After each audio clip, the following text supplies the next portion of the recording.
Hello friends, I hope you're all well. Welcome to another video in our series Finance and Investing Tidbits. What is future value? Let us see some practical examples to understand the concept. The concept of time value is different from the concept of amount, and I'm going to explain that more as we go along. Amount is what is actually given or received in transactions. So accountants deal with amounts because they need to record those transactions. Concept of time value associates specific time with the amounts under consideration. Imagine there is a time label and you always affix the time label on the amount, then we are talking about time value. An amount without such a label of time is something which is used in accounting. Accountants merely add amounts across different time zones because they are not concerned or bothered with the time value idea. They are simply dealing with amounts. But when it comes to investing and finance decision making, we cannot deal with amounts alone. We have to always ask this question: at what time are you reflecting this amount? And therefore, time value, which is simply an amount labeled with the specific time at which it's getting transacted, is used in all our finance and investing discussions. If we are reflecting an amount as of today, we call it as present value.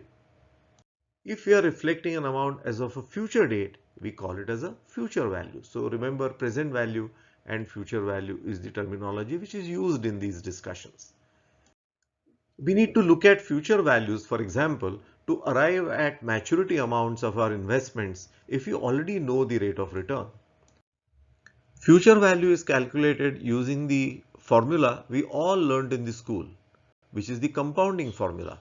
F is equal to P multiplied by 1 plus R raised to N.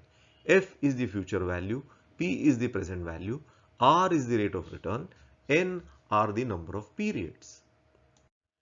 The value of N can be expressed in any suitable unit of time. It can be annual, quarterly, half yearly, weekly, daily, monthly, or even every minute if you like.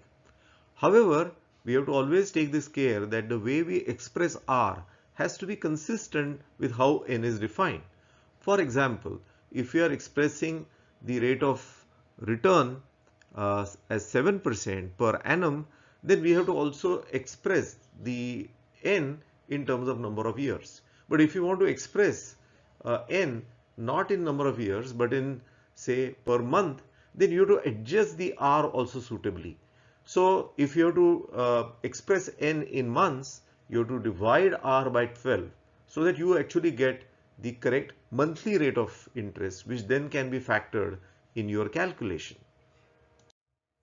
Since any transaction involves two parties, these parties have to agree with each other the rate and frequency. For example, if you're going to keep a cumulative deposit, or if you're going to keep a recurring deposit, or imagine a bank giving you a loan, you have to agree on this frequency of interest calculation.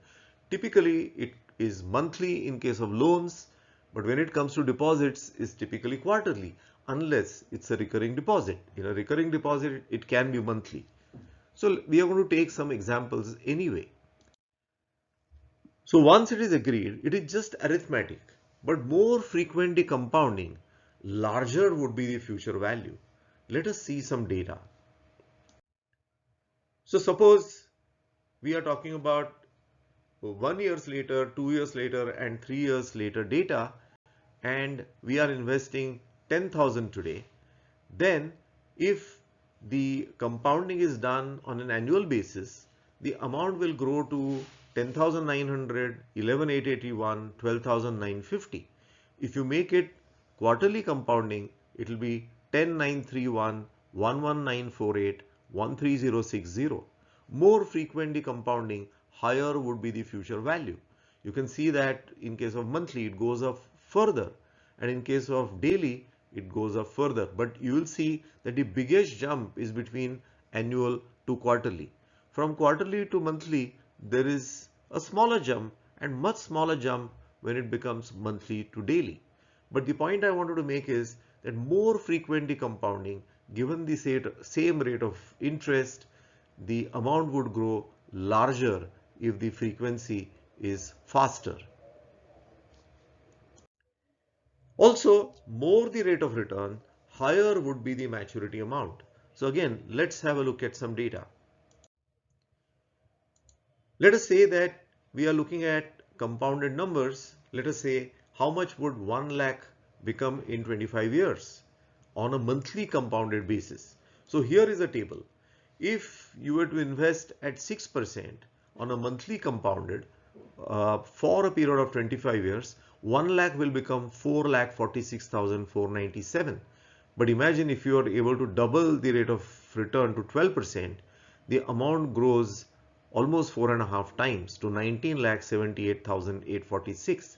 And imagine if you are able to increase it to a little more than 3 times, which is 6% to 20%, that amount of 4,46,000 will grow to a staggering 1,42,42,000. That's amazing power of compounding, isn't it? For your ease, I have provided future value table for you at different frequencies and different rate of interest. I have given you monthly, quarterly and annually. I would request you to download that table from the link given in the description box so that you can see how it can be practically used and also use it for your own benefit. Now, if you want to use a rate which I have not given in the table, not to worry, you can enter that rate in the column heading. So you can replace 6.75%, for example, in place of 6%, all the calculations will happen. You can even extend the number of rows if you want, depending on how many you need for your problem at hand.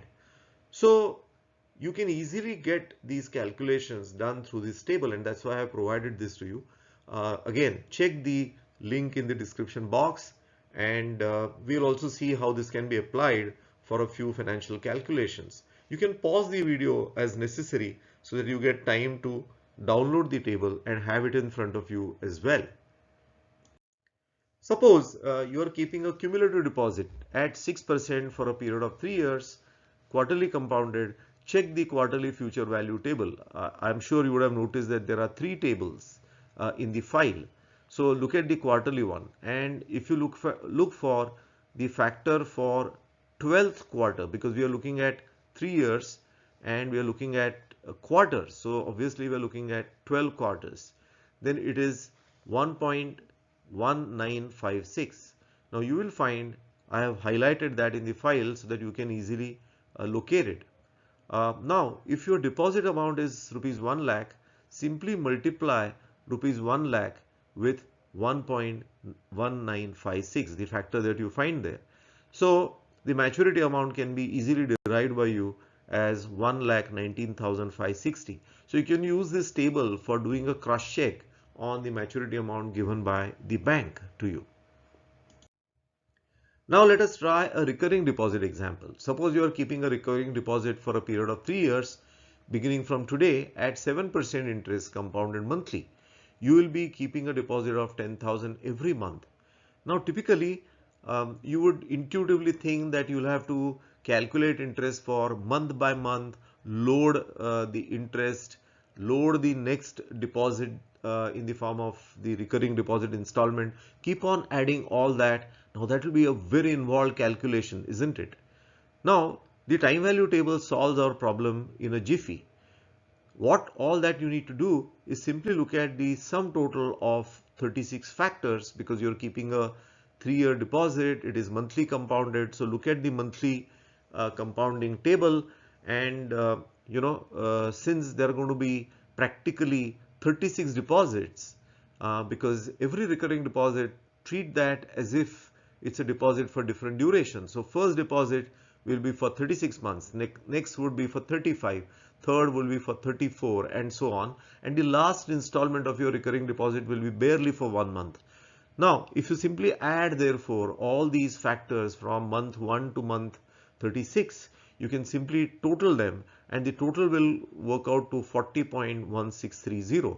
Now if you multiply 40.1630 with 10,000, you can get the maturity amount as 4,01,630. As simple as that. You don't have to do any involved calculation at all. For more such videos, Do explore our channel, Dr. Abhijit Fadnis. Thank you.